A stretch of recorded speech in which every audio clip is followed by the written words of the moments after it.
Pemirsa, melatih siswa untuk berdemokrasi, SMP Negeri 19 Palembang menggelar pemilihan ketua OSIS dengan proses sama seperti pemilihan presiden, di mana setiap siswa masuk ke dalam ruang bilik suara lalu mencoblos salah satu calon ketua OSISnya.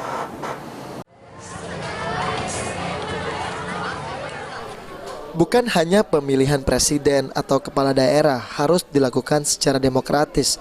Pemilihan ketua OSIS di sebuah sekolah harus juga dilakukan secara demokrasi. Seperti yang dilakukan oleh siswa-siswi di SMP Negeri 19 Palembang, di mana dalam pemilihan ketua OSIS yang baru periode 2022 hingga 2023, seluruh siswa maupun siswa mulai dari kelas 7 hingga 9 diwajibkan untuk mencoblos guna memilih ketua OSIS yang baru dengan masuk ke ruang bilik suara yang telah disiapkan.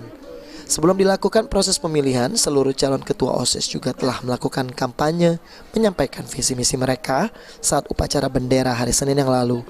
Proses pemilihan ketua OSIS dengan sistem mencoblos ini sendiri dilakukan oleh SMP Negeri 19 Palembang pertama kali, di mana proses ini dilakukan guna memberikan pengetahuan kepada seluruh siswa agar tahu proses dalam pemilihan umum.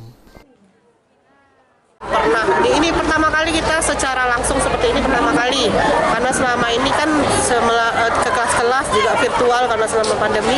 Jadi kita memberikan pendidikan langsung bagaimana proses demokrasi untuk pemilihan umum itu seperti ini prakteknya. Jadi untuk edukasi untuk anak-anak ini.